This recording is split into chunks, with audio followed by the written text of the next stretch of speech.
Las consecuencias a largo plazo de la mutilación genital femenina pueden ser problemas urinarios, vaginales, menstruales, cicatriz queloide, coito doloroso, riesgo de complicaciones en el parto y de mortalidad neonatal, depresión, ansiedad, estrés postraumático, baja autoestima, entre otras.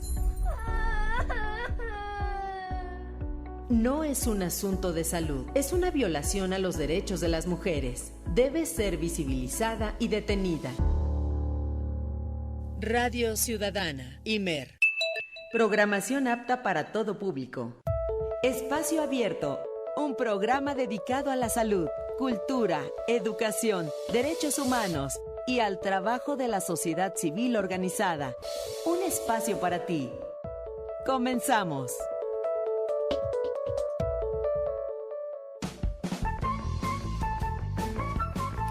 ¿Cómo están? Bienvenidas, bienvenidos. Ya estamos aquí en Espacio Abierto en Radio Ciudadana y les saludamos en los controles Arturo Noriega, en la producción Cassandra Vicario, muchas gracias, en la asistencia Paola Castillo, soy Montserrat Arroyo. Hoy vamos a platicar de manejo del dolor de cuidados paliativos oncológicos y no oncológicos. Tenemos en la línea a nuestra especialista invitada, el doctor David Montalvo, es médico bariatra. Muchas gracias, doctor. Buenos días, ¿cómo está? Muy bien, gracias por la invitación. Aquí estamos a la orden. Muchas gracias a usted. Platícanos un poco sobre qué tenemos que saber sobre los cuidados paliativos.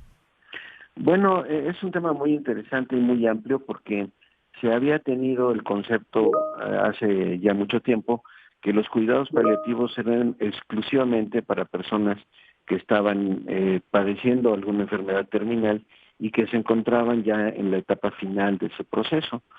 Sin embargo, y también se enfocaba al inicio de esta parte de la medicina, se había enfocado nada más al control del dolor exclusivamente, porque era una de las partes que más causaban sufrimiento, ¿no? Entendiendo que es diferente el dolor que sufrir, ¿no? Entonces, ¿Cuál sería la diferencia, perdón?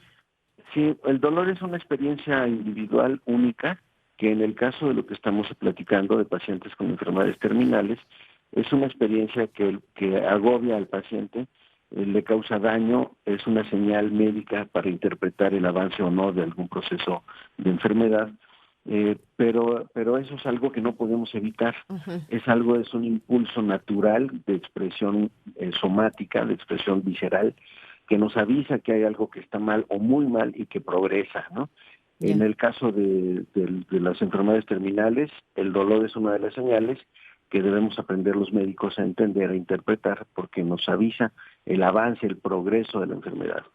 Y la parte del sufrimiento es, digamos, es una experiencia no orgánica necesariamente, es una experiencia más en el área de lo intangible, que no nada más le afecta a la persona que tiene la enfermedad, sino que impacta en la familia, en los círculos sociales, en los círculos sentimentales alrededor de la persona que está cursando con el problema. Además de que hay impacto en otras áreas, pero específicamente en otras áreas como la parte económica y cosas así, ¿no? Pero en sí el sufrimiento es algo que cuando las personas tienen algunas creencias espirituales o algunas experiencias intensas de ese tipo, les ayuda a no pasar tan mal. No es un dolor somático o orgánico, sino que es un dolor más bien en el área de lo espiritual, ¿no? Y entonces, en ese sentido, personas que tengan un cierto tipo de personalidad, un cierto tipo de preparación, o de creencias religiosas, pueden ayudarles a soportar mejor el sufrimiento que les genera el dolor de su familiar enfermo, ¿no? Pero son cosas distintas.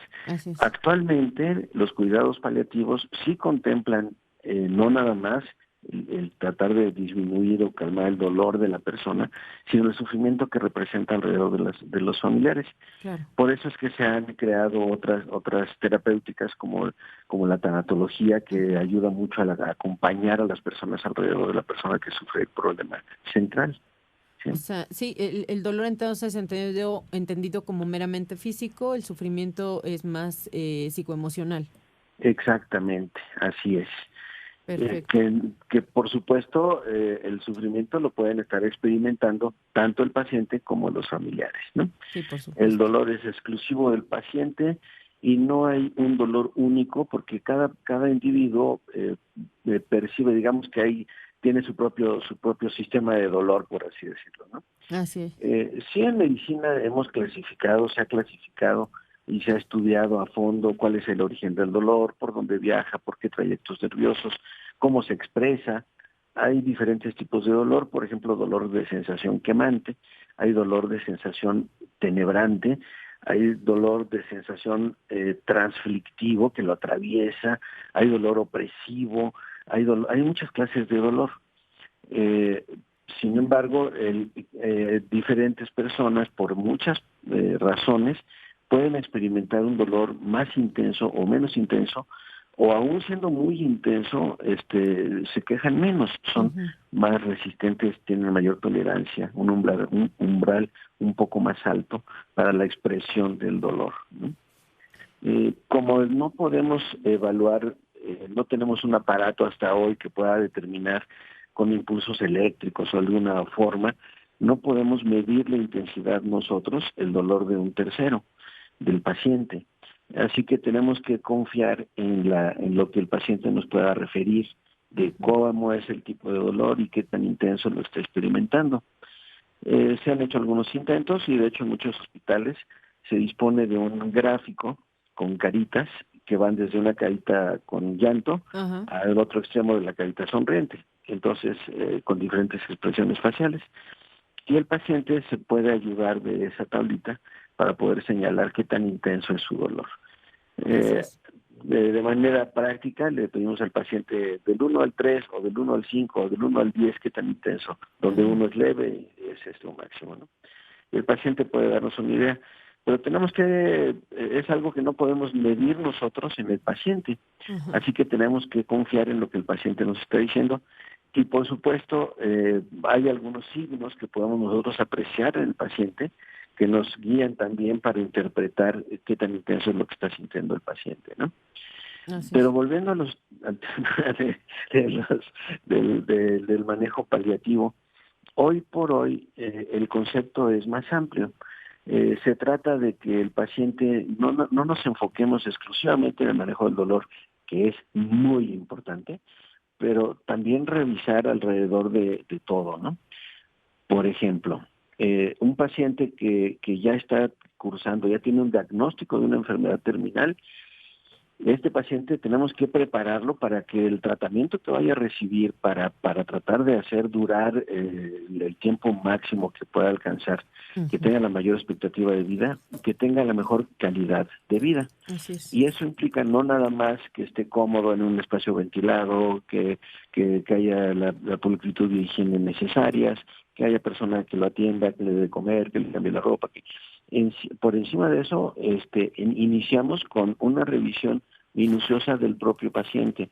Cómo están sus reflejos, cómo está su piel, cómo está su dentadura, qué también puede masticar o no, qué también se puede alimentar dependiendo del problema que tenga, sus procesos digestivos, si Ujú. puede digerir bien, si puede deglutir, si puede tragar, porque dentro de las enfermedades terminales, la estadística en México, aunque a veces no es muy precisa, sí sabemos en cierta medida cuáles son las causas de muerte más frecuentes relacionadas con cáncer, Sí. es decir, de muertes no violentas, de no accidentes, no de ese tipo, eh, enfermedades mortales que no se presenten de manera súbita como el infarto del miocardio, generalmente están alrededor de problemas de tipo cáncer, de tipo degenerativo, crónico degenerativo, ¿no? En las mujeres lo más frecuente es el cáncer de mama, el cáncer cérvico-uterino es el número 2, de estómago el 3 y de pulmón el 4. Y en los varones, en el mismo orden, próstata, causan cáncer de estómago, pulmón y en cuarto punto colon y recto. Entonces, sabiendo cuáles son las causas más frecuentes de cáncer en México y la mortalidad, entonces podemos nosotros entender cuál es la preparación que tenemos que dar al paciente para que esté lo mejor nutrido posible cuando inicien los tratamientos probablemente sean quimioterapia, probablemente sean radioterapia, y poder ayudar al paciente para que esté lo mejor nutrido posible y soporte el impacto de los medicamentos que va a recibir. Todo esto con la finalidad de darle una mejor tolerancia a los efectos secundarios de los medicamentos que va a tomar, ¿sí? Uh-huh. Por otra parte, también es importante entender que estos cuidados paliativos tienen que orientar a la familia para ver la importancia de quién lo va a cuidar. O sea, el papel del cuidador del paciente oncológico o no oncológico, pero en procesos terminales, es una persona que muchas veces es improvisada, con todo el amor y todo el cariño, pero muchas veces no saben exactamente qué hacer, ¿no? No hay un manual para eso todavía. Sí hay por ahí algunas publicaciones informales, pero sería muy bueno contar con todo un manual de cómo moverlo, cómo le va a ayudarlo a incorporarse, qué ángulo debería de tener en reposo para poder tomar y deglutir, tragar agua, tomar líquidos o comida, sin que pueda broncoaspirar o sin que se vaya a atragantar, ¿no? El ángulo de inclinación de las almohadas, vamos a decir, ¿no? Claro. La temperatura óptima que debería mantener la habitación, cómo ayudarlo a cepillarse los dientes, son muchas cosas, cómo ayudarlo a girarse. Si ya no se puede incorporar la persona, si puede incorporarse, cómo ayudarlo para que no se los vaya a caer camino al baño, por ejemplo. Sí. Cómo asistirlo en cada uno de los momentos de todo el día y toda la noche.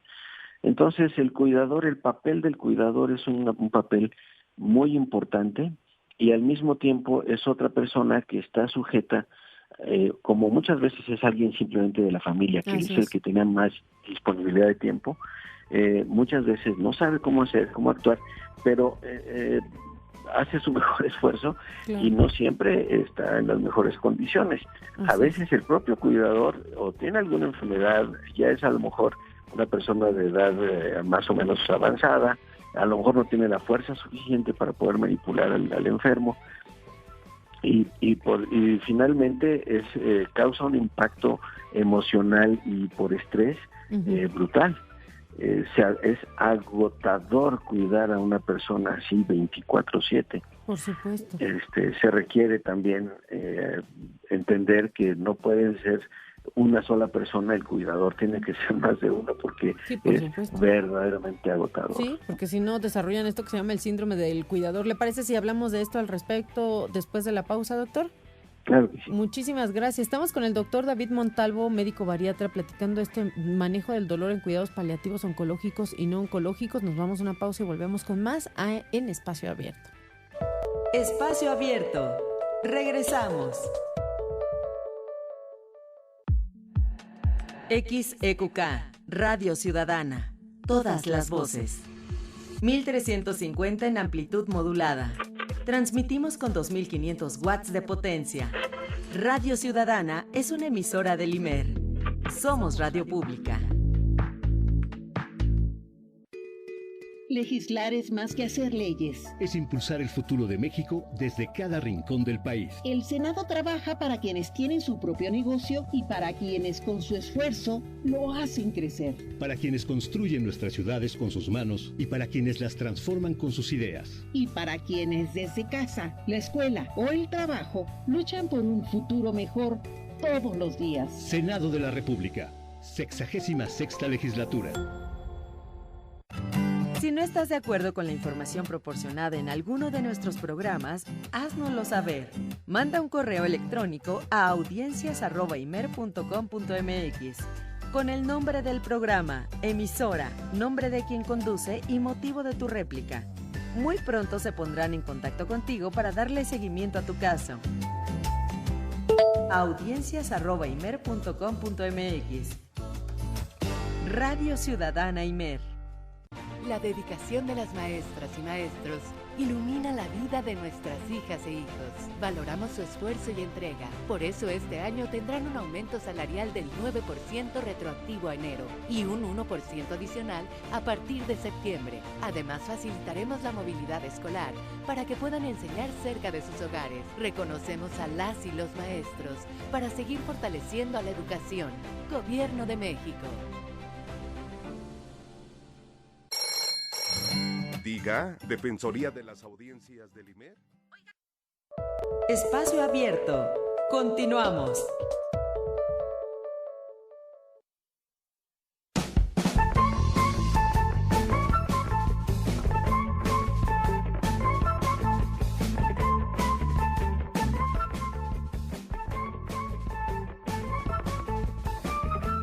Estamos de regreso aquí en Espacio Abierto. Hoy estamos platicando el manejo del dolor en cuidados paliativos oncológicos y no oncológicos con nuestro especialista invitado vía telefónica, el doctor David Montalvo, médico bariatra, y nos comentaba, bueno, pues hay dos cosas importantes a identificar, que sería el dolor meramente físico, donde un paciente en un proceso terminal de por enfermedad, pues es algo que primero es una señal, el dolor de que algo está mal en el cuerpo, es una señal médica, es una señal de cómo está avanzada cierta enfermedad o cierto proceso, que obviamente expone, agobia, experimenta el paciente y obviamente lo daña físicamente. El sufrimiento es también una experiencia no orgánica, que nos comentaba el doctor, es más psicoemocional, que afecta no solo al paciente o la paciente, la familia, las relaciones sociales, sentimentales y en otras áreas como su día a día, ¿no? Y esto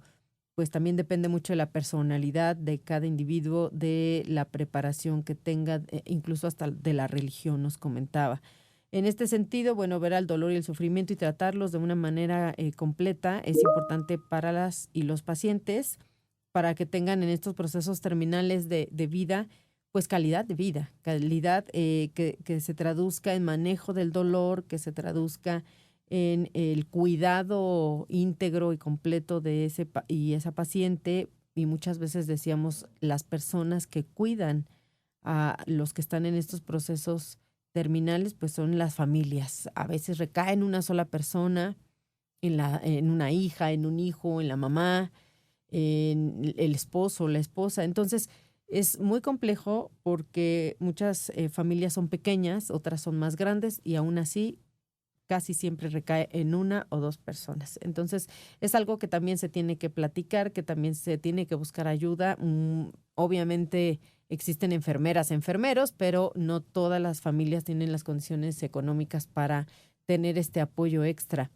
Ahora, doctor, me gustaría que nos platicara, el cuidar al que cuida también es una parte vital de esto de los cuidados paliativos, porque si se enferma el cuidador principal, ahí sí no solo tenemos un problema, ya tenemos dos. Sí, efectivamente. El cuidador juega un papel fundamental para poder atender al paciente en este caso vamos a decir, el paciente terminal. Y esta persona también generalmente es el que menos se cuida.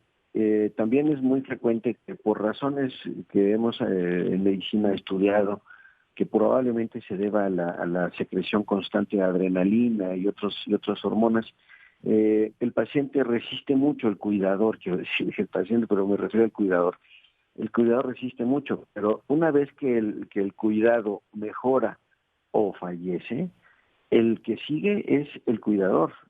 Probablemente hayan escuchado por ahí historias familiares en donde después de que la persona que lo cuidaba estuvo 1 mes, 2 meses, X tiempo, 24 horas, 24/7, con un gran desgaste, ya sea que se recupere o no la persona cuando termine el proceso, lleva tal desgaste que entonces cae con algún proceso a veces serio y eventualmente con procesos también dramáticos, ¿no?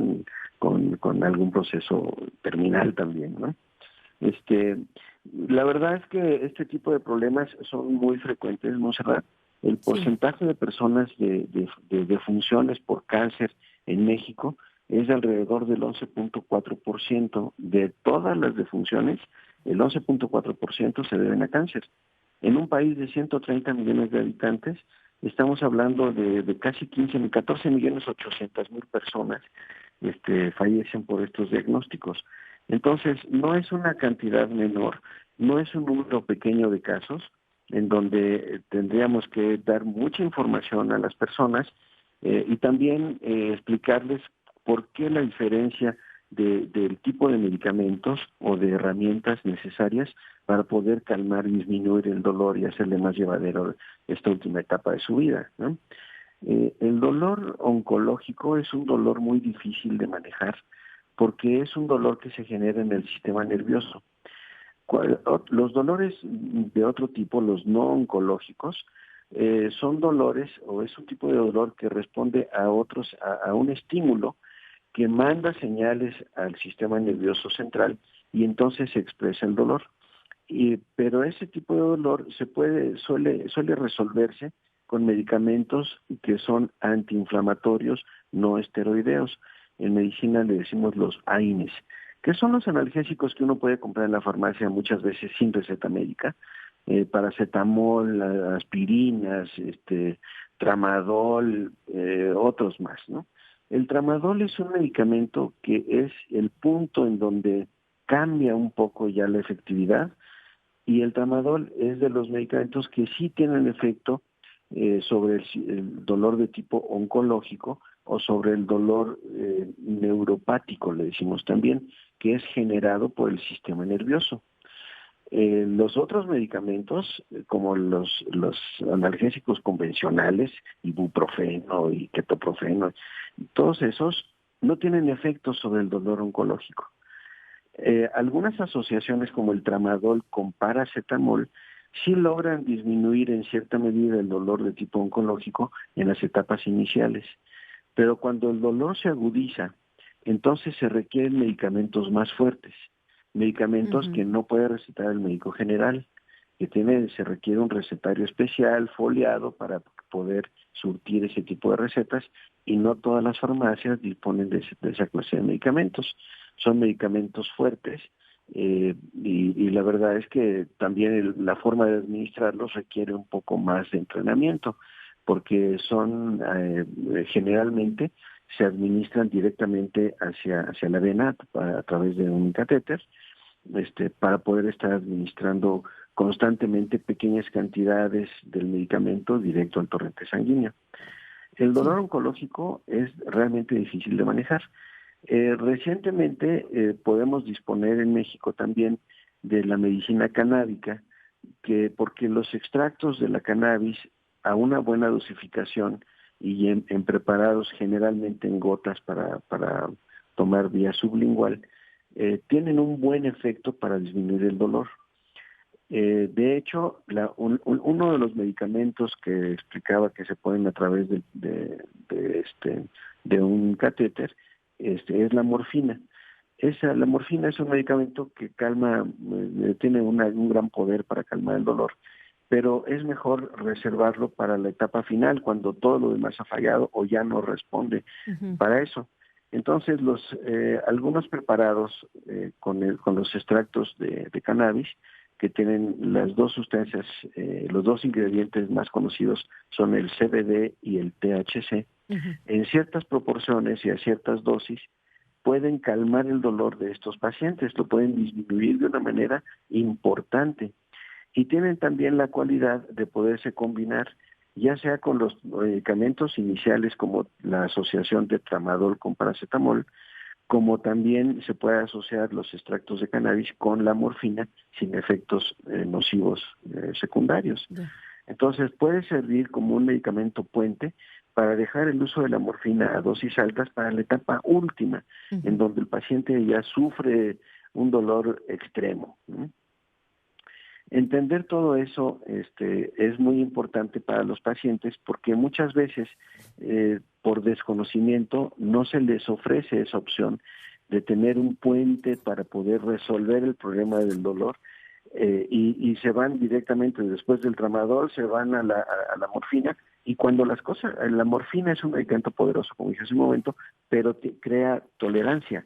Eso quiere decir que después de llegar a cierta dosis, el paciente requiere una dosis mayor para lograr el mismo efecto. Por esa razón es mejor reservarla para el final, para cuando ya el dolor es muy intenso y entonces, y sabemos que va a crear tolerancia al medicamento, y si ya la creó desde una etapa intermedia, al final no vamos a tener nada que ofrecerle. Entonces, es importante entender la importancia de reservar los medicamentos como para la etapa final, además de que se puede combinar junto con los extractos de cannabis en esa etapa última y aumentar la potencia, por lo tanto, analgésica de la morfina. Es un derecho humano de las personas, pues tener este manejo del dolor en etapas terminales, doctor, y es muy importante que estemos informadas e informados al respecto, que pidamos ayuda si la necesitamos y que pues hagamos redes, ¿no? Al final de cuentas, el hacer equipo, esta carga se distribuye de una forma pues más saludable para las familias y bueno, pues es importante seguir platicando de estos procesos de tanatología, del manejo de dolor en cuidados paliativos, ya sea por cáncer o por alguna otra enfermedad. Y pues le agradezco muchísimo, se nos fue el tiempo rapidísimo. ¿Algo más que quiera agregar sobre este tema que me parece tan importante? Bueno, lo más importante, Montserrat, es la medicina preventiva, es la más importante de todas. Sí. La insistencia para todos, hombres, mujeres, que cuando sientan alguna cosa que interpreten como fuera normal, acudir al médico lo más pronto posible. En el caso de las mujeres, su revisión, su autopalpación para hacer su revisión frecuente, acudir al médico. Cuando un problema de cáncer es detectado de manera temprana, aumenta muchísimo la probabilidad de resolverlo y no tener que ingresar a ese número tan grande de 14.800.000 fallecimientos por cáncer en el país. Entonces, la medicina preventiva, llevar un buen estilo de vida, nutrirse bien, comer sanamente, eso ayuda mucho. Muchísimas gracias, doctor. Y atender el cuerpo, o sea, escucharlo. Si hay dolor, no automedicarse, sino pedir ayuda, revisar de dónde viene, qué nos está avisando, qué hay detrás de ese dolor. Le agradezco muchísimo. ¿Algún medio de contacto, redes sociales? Sí, tengo una página web que es dr.montalvo.mx. dr.montalvo.mx. Muy bien. Y ahí nos pueden encontrar, y un correo electrónico que es como mi nombre, david@montalvo.as. A de alfa, S de sierra. Así es, bueno, ahora entramos para saber qué le causa tanta risa. Muchísimas gracias, doctor. Muy amable, encantado. Linda tarde.